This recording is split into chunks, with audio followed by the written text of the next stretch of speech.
अस्सलामुअलैकुम वरहमतुल्लाहि वबरकातुहू। मैं हूं आपका तबीब हकीम लियाकत अली खिची अपने चैनल तिब की दुनिया मुफरद आज़ा के साथ। और हमारा टॉपिक चल रहा था अमूर तिबिया, जिसमें हमने अरकान को पढ़ा, मिजाज को पढ़ा और अखलाक को पढ़ा। ठीक है, तो ये उस सिलसिले का दूसरा लेक्चर है जिसमें हम आज आज़ा को पढ़ेंगे, अरवाह को पढ़ेंगे, कुव्वतों को पढ़ेंगे और अफ़ाल को पढ़ेंगे। तो दोस्तों, अपने टॉपिक की तरफ बढ़ने से पहले आपसे गुजारिश है कि अगर आपने हमारा चैनल सब्सक्राइब नहीं किया तो जल्दी से इसे सब्सक्राइब कर लें और साथ लगे घंटे के बटन को भी दबा दें, ताकि तिब व सेहत के मौजू पर हर नई आने वाली वीडियो आपको सबसे पहले मिल सके। तो दोस्तों,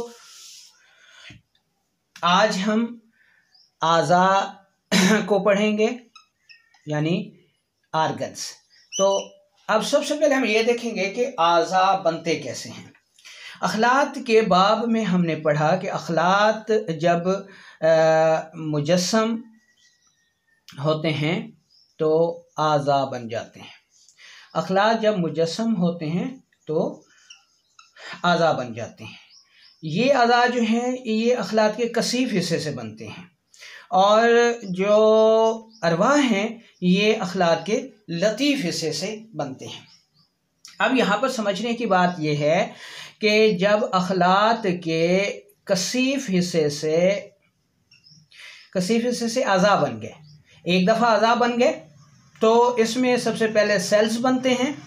ठीक है, सेल्स के बाद फिर अज़ा बनते हैं, और उनकी तरतीब ये है कि एक जैसे खलियात मिलकर टिश्यूज़ बनाते हैं, एक मिजाज की टिश्यूज़ मिलकर मुफरद उज़्व बनाती हैं, और मुफरद अज़ा मिलकर मुरक्कब अज़ा बनाते हैं, और फिर मुरक्कब अज़ा अपने अफ़ाल से इंसानी जिस्म को चलाते हैं।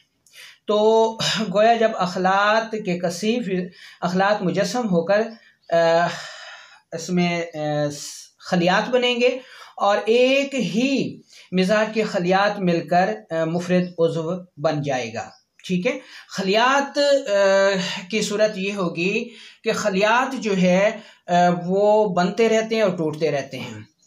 यानी हमारे जिस्म के जो पुराने सेल्स हैं, खलियात हैं, वो अपनी तबाही उम्र पूरी करके टूट जाते हैं, और फिर नए सेल्स जो है वो बनते रहते हैं। और ये सेल्स उस खुराक से बनते हैं जो हम खाते हैं, और खुराक फिर खिल्त में तब्दील होती है, खिल्त मुजस्सम होती है तो अज़ा बन जाते हैं। ये एक सिलसिला है। तो अब देखें, यहाँ पर समझने की बात यह है कि ये हो गई खुराक आपकी।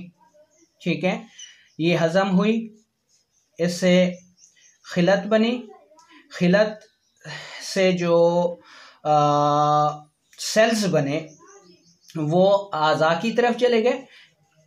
ठीक है, यानी ये खलिया बना, खलिया जो है वो अज़ा बन गए, और इस खुराक का जो लतीफ़ हिस्सा था वो रूह बन गया। रूह शोले की मानंद जल उठी, इस शोले से हरारत पैदा हुई, हरारत से कुव्वत पैदा हुई, और कुव्वत ने उस उज़्व को काम कराया जिसको हमने फ़ेल कहा। यानी अब ये अखलात, अरवाह, कवा और फ़ेल, यानी ये सब चीज़ें जो हैं ये पूरी हो रही हैं इसमें अमूर तिबिया में। ठीक है, यानी यहाँ पर आपको अज़ा की समझ आ गई होगी। तो अब हम आपको तरतीब के साथ इसकी तारीफ़ बताते हैं कि अखलात जब मुजस्सम सूरत इख्तियार करते हैं तो अज़ा बनते हैं। जो ग़िज़ा हम खाते हैं इससे अखलात बनते हैं। जब यही अखलात गाढ़े होकर मुजस्सम सूरत इख्तियार करते हैं तो उसमें सबसे पहले मुफरद अज़ा बनते हैं, जिसको हमने दिल, दिमाग और जिगर कहा। ये मुफरद अज़ा हो गए। अब चूँकि अखलाक 4 हैं इसलिए आज़ा भी 4 हैं। जिस तरह अखलात 4 हैं तो आज़ा भी 4 हैं, जिनकी तरतीब ये है कि खिलते बलगम से दिमाग, खिलते सौदा से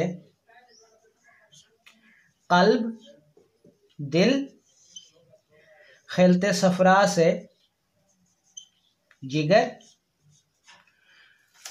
और इल्हाकी मादा से हड्डियाँ। ठीक है, तो ये हमारे हो गए आज़ा। ठीक है, अब ये मुफरद आज़ा जब आपस में मिलते हैं तो मुरक्कब अज़ा बन जाते हैं। ठीक है, जैसे मैदा है और आंतें हैं, ये सारे अज़ा जो हैं ये बन जाते हैं। अब यहाँ पर अज़ा की जो बात है वो मुकम्मल हो गई, तो अब हम चलते हैं अरवाह की तरफ।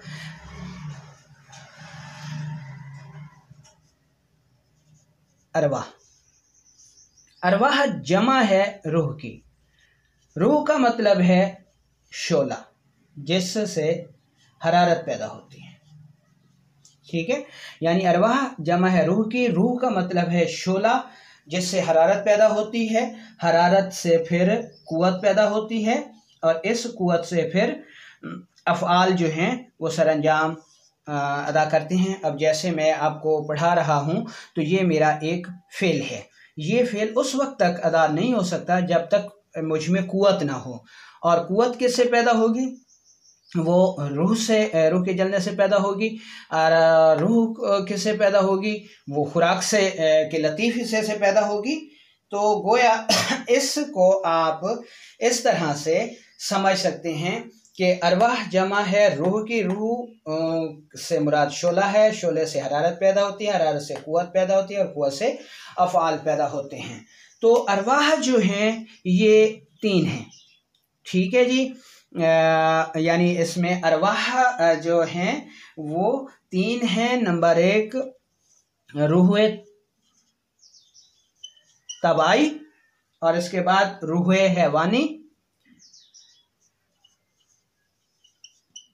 रूह हैवानी और रूह नफसानी।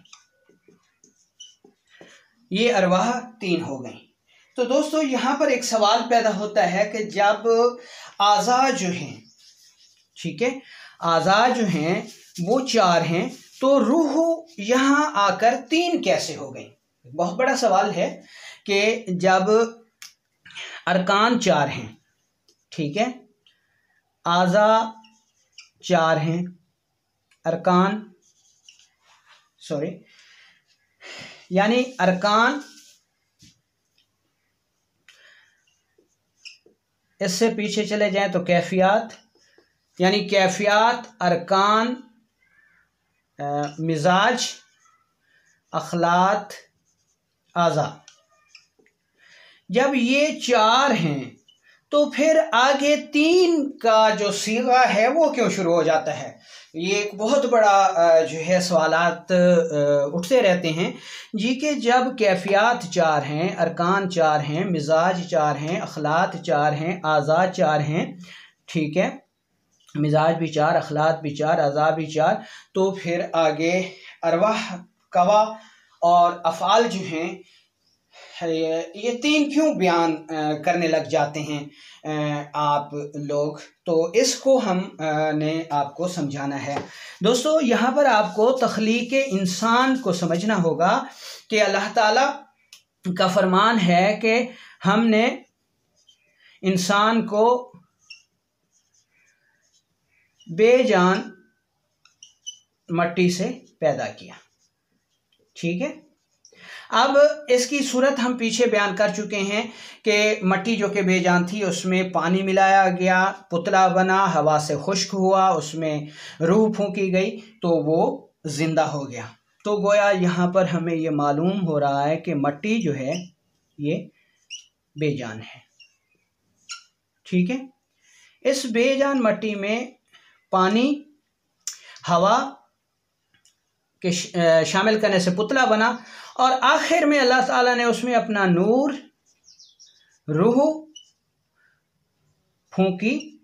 रूह जो है ये शोला की मानंद जल उठी,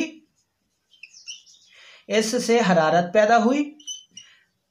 इस हरारत से जो है वो कुव्वत पैदा हुई, जिससे वो इंसान बोलने यानी खन खन बोलने लगा। ठीक है। अब यहाँ पर समझने वाली बात यह है कि मट्टी जो है वो बेजान है और उसमें रूह फूंकी गई। इसका मतलब ये है कि बजाते खुद मट्टी कोई चीज़ नहीं है। मट्टी की जो सूरतें हमें नज़र आती हैं वो फंक्शनल हुई पानी से, हवा से और रूह से, जिसको हमने हरारत कहा। यानी बजाते खुद ये मट्टी बिल्कुल बेजान थी। तो इसमें जो तगय्युरात पैदा हुए वो पानी, हवा और रूह से पैदा हुए। तो गोया मट्टी जो है वो एक बेजान चीज़ है और उसकी अपनी जो है वो कोई रूह नहीं है। उसकी अपनी जो है वो कोई रूह नहीं है। तो जब आज़ा यानी मट्टी जो है ये हमारे जिस्म में बुनियादी अज़ा बनाती है। ठीक है। बुनियादी अज़ा से मुराद हड्डियाँ। यानी तख्लीक इंसान में जिस तरह मट्टी बुनियाद बनी, ये बेजान थी, इसी तरह इंसानी जिस्म में मट्टी हमारी बुनियाद बनी और उससे हड्डियाँ बनी। ठीक है। इस बुनियाद से यानी इस मट्टी में पानी मिला, हवा मिली और रूह मिली, जिसको हमने हरारत कहा। तो ये इंसान बोलने लग गया। यही हालत हमारे जिस्म में होती है कि मट्टी जो कि बुनियाद है, इससे हड्डियाँ बनती हैं। इन हड्डियों पर पानी यानी बलगम, सौदा यानी हवा और सफरा यानी आग जब असर करते हैं तो हमारा जिस्म जो है वो चलने लगता है, अपने फ़ेल जो है वो अदा करने लगता है। तो इस तरह आज़ा तक जो है वो चार आते हैं, जिसमें हड्डियाँ बुनियादी उज़्व हैं और बाकी हयाती उज़्व हैं।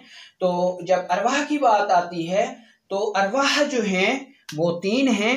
इसमें पानी की रूह यानी बलगम की रूह, उसके बाद सौदा की रूह और सफरा की रूह। जबकि ये जो इल्हाकी मादा था उससे बुनियाद बनी, हड्डियाँ बन गई।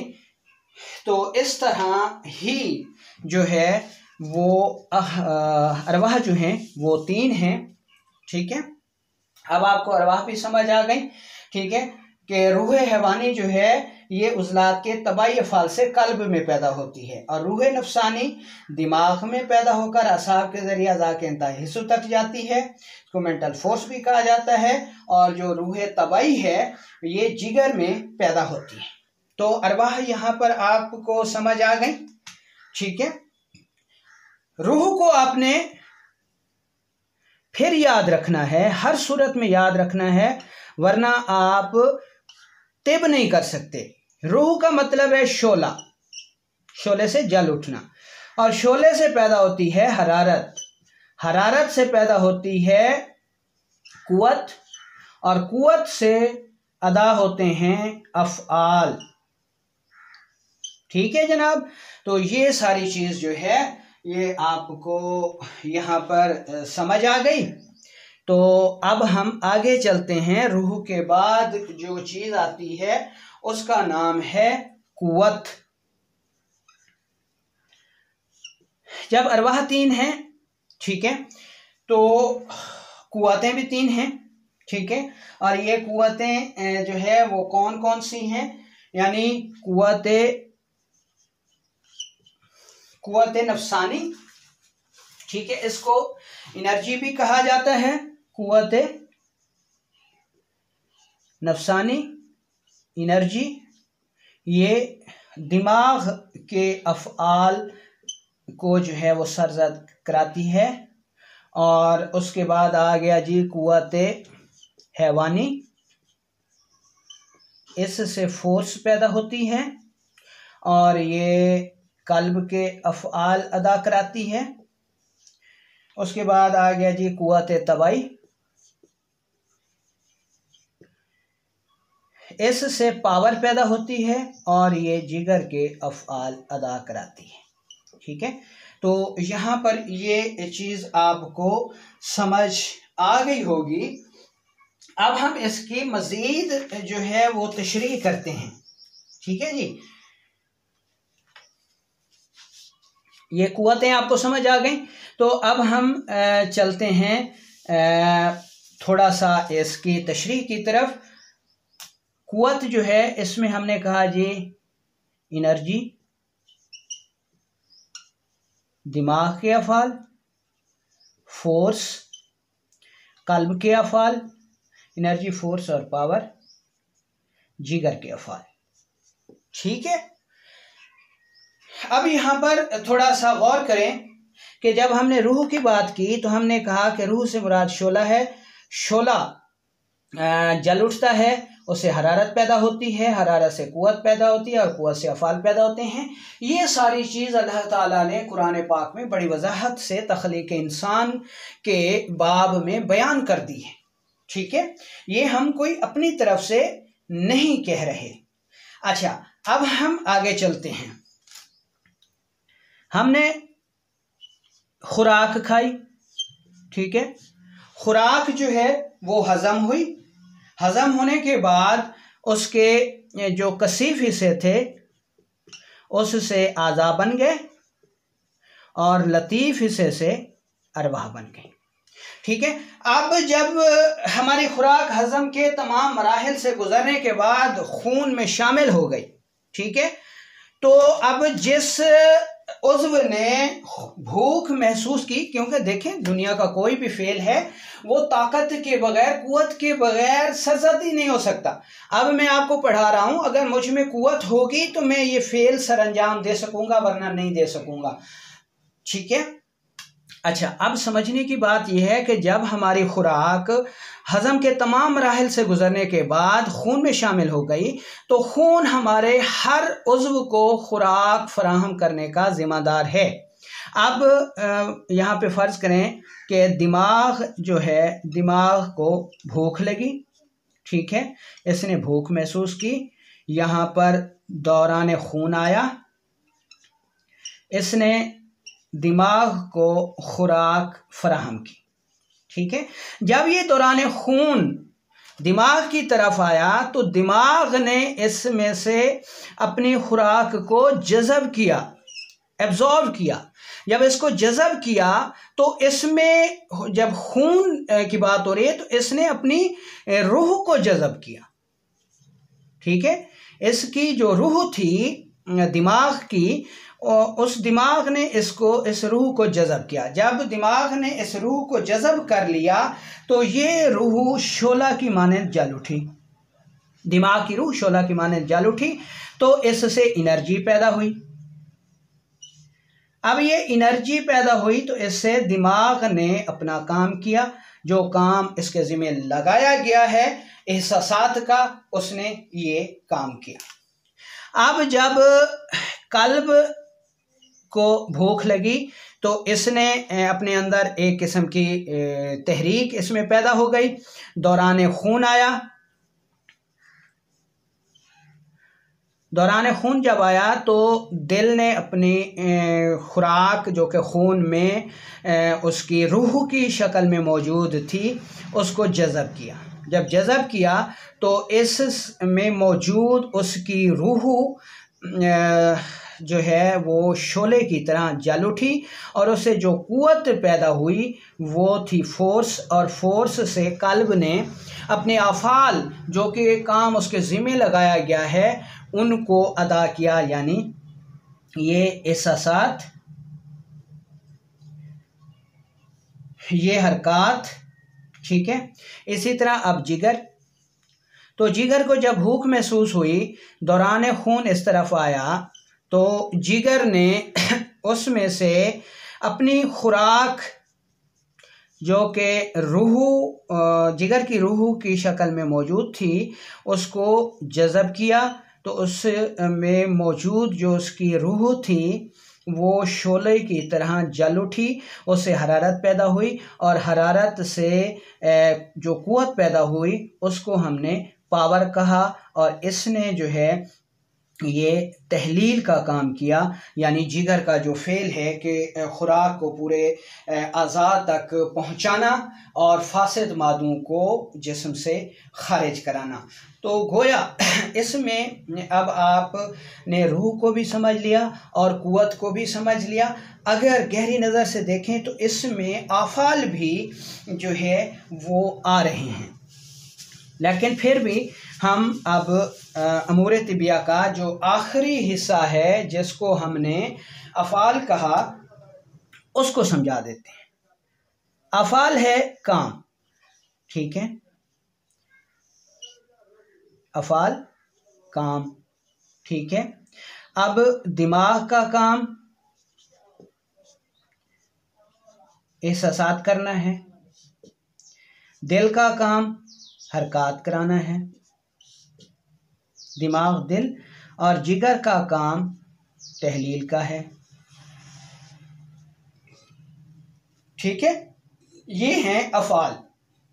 अब ये अदा कैसे होते हैं? दिमाग ने भूख महसूस की, खुराक इस तरफ आई, इसने उसको जज़ब किया, इसकी खुराक में मौजूद रूह शोले की मानंद जल उठी, उससे हरारत पैदा हुई, उसको हमने जो क़ुव्वत पैदा हुई उसको हमने एनर्जी कहा। इस एनर्जी से दिमाग ने एहसासात का काम सरअंजाम दिया। इसी तरह जब दिल ने भूख महसूस की, दौरान खून इस तरफ आया तो इसने खून में मौजूद अपनी खुराक को जब जज़ब किया तो उसमें मौजूद जो रूह थी वो शोले की मानंद जल उठी और उससे जो क़ुव्वत पैदा हुई उसको हमने फ़ोर्स कहा। इस फोर्स की वजह से दिल ने अपना काम किया, अपना फ़ेल सर अंजाम दिया, जिसको हमने हरकत कहा। इसी तरह जब जिगर ने भूख महसूस की, दौरान खून जिगर की तरफ आया तो जिगर ने खून में मौजूद अपनी खुराक को जज़ब किया, तो उस जज़ब करने से उसकी जो रूह थी वो शोले की मानंद जल उठी, उससे हरारत पैदा हुई और उस हरारत से जो क़ुव्वत पैदा हुई उसको हमने पावर कहा। और पावर से जिगर ने अपने ज़िम्मे जो तहलील का काम था इसको सर अंजाम दिया। तो नाज़रीन, यहाँ पर जो है वो अमूर तिबिया का ये बाब जो है वो ख़त्म होता है। तो अफ़ाल जो हैं, अफ़ाल की फिर आगे इक़साम हैं, ठीक है। सबसे पहले हम अफ़ाल की मुफ़रद जो इक़साम हैं उनकी बात कर लेते हैं।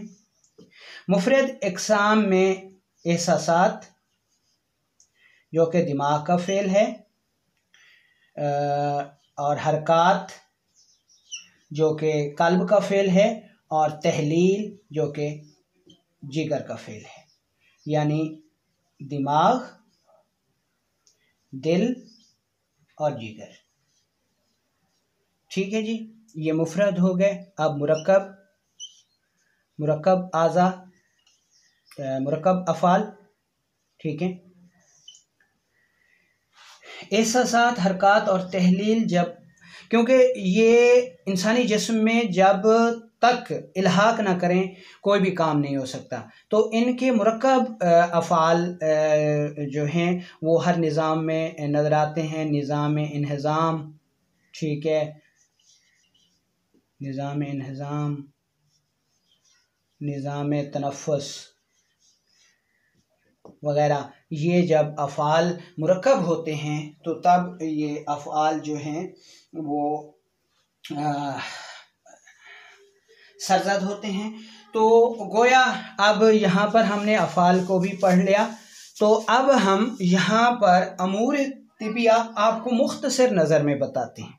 मुख्तसर नज़र में हम आपको बताते हैं जिससे आपको अमूर तिबिया को याद रखना जो है वो आसान रहेगा, यानी इसको आप उंगलियों की मदद से भी याद रख सकते हैं।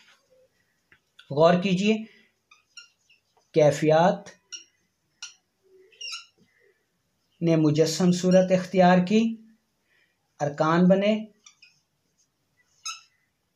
ठीक है, यानी कैफियत ने जब मुजस्सम सूरत इख्तियार की तो उससे अरकान जो है वो मादी सूरत में वजूद में आए। अब जब इस मादे में तखसीस हुई यानी अरकान के, तो यानी कैफियत मुजस्सम होकर अरकान बने, अरकान महलूल हुए, यानी इन्होंने एक दूसरे में फेलो इनफाल किया तो इससे मिजाज बन गया। ठीक है, यानी कैफियत मुजस्सम हुई तो मादा अरकान की शक्ल में नजर आया। अरकान ने जब एक दूसरे के साथ फेलो इनफाल किया तो मिजाज और अखलात पैदा हुए। ठीक है, यानी इस मादे ने अरकान की सूरत में जब आपस में किया तो मिजाज और अखलात पैदा हुए।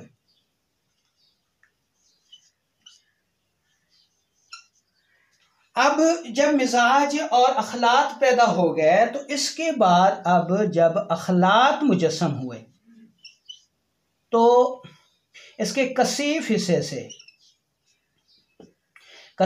से आज़ा बन गए और लतीफ़ हिस्से से अरवाह बन गए। ठीक है, अरवाह से यानी अरवाह जब वजूद में आ गई तो वो शोले की मानंद जल उठी, शोले से हरारत पैदा हुई, हरारत से कुव्वत पैदा हुई, कुव्वत से अफ़आल सरजद हुए और हम जो हैं यानी इंसान जो है ये चलने फिरने और काम करने के काबिल हो गया। तो ये एक मुख्तसर खाका है अमूर तिबिया का, जिसे याद रखना आसान है कि कैफियत सर्दी गर्मी खुश्की तरी जब मुजस्सम सूरत इख्तियार की उन्होंने तो अरकान बन गए, मट्टी पानी आग और हवा। अब मट्टी पानी आग और हवा ने जब फेल इनफाल किया तो मिजाज बन गए और मिजाज यानी इसी तरह अखलात भी इसी सूरत में पैदा होती हैं अरकान के फेल इनफाल से। अच्छा, अब जब अखलात बन गई तो इनके मुजस्सम होने से इसका जो कसीफ हिस्सा था उससे आज़ा बन गए और इसका जो लतीफ़ हिस्सा था उससे अरवाह बन गई। अरवाह से फिर अरवाह का मतलब है शोला, शोला जब जलता है तो हरारत पैदा होती है, हरारत जब हरारत से कुव्वत पैदा होती है और कुव्वत से फिर अफ़आल जो है वो पैदा हो जाते हैं। तो नाज़रीन इस मकाम पर हम एक चीज़ और आपको बताना चाहेंगे जो कि बहुत ज़रूरी है, जैसे बहुत सारे लोग गुमराह हो जाते हैं और कहते हैं जी कि रिही जो है ये भी चौथी खिल्त है, तो रिही कैसे पैदा होती है। अब ये था यानी रूह, ठीक है, ये रूह शोले की माने जली, इससे हरारत पैदा हुई, हरारत से कुव्वत पैदा हुई। अब नाज़रीन यहाँ पर ये गौर करें कि ये शोला है, ठीक है, आग है। अब आपने आग जहाँ पर भी देखी होगी आग के साथ आपने धुआं निकलता हुआ लाजमी देखा होगा। आग जब भी जलती है तो उसके साथ ये धुआं लाजमी होता है, बगैर धुएं के आपने आग नहीं देखी होगी।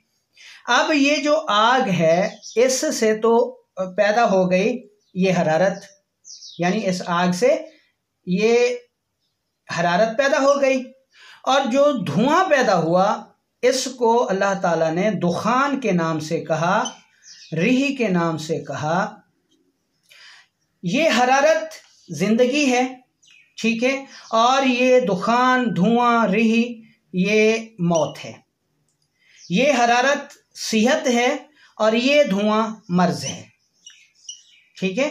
यानी रूह का शोला जब जलता है तो उससे आग पैदा होती है। आग से दो चीज़ें पैदा होती हैं, एक हरारत और दूसरा धुआं। हरारत ज़िंदगी है, धुआं मौत है। हरारत सेहत है, धुआं मर्ज है। हरारत रूह है और धुआं जो है ये रीही है।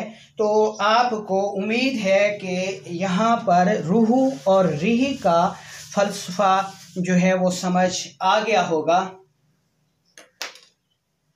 तो इस पर यहाँ पर और भी बहुत सारे तरीक़ा इलाज हैं, जैसे मुस्बत एनर्जी है और मनफी एनर्जी है, ये चाइना वाले इसको कहते हैं, ठीक है। मुस्बत एनर्जी रूह है और मनफी एनर्जी रीही है, ठीक है। मुस्बत एनर्जी रूह है, मनफी एनर्जी रीही है।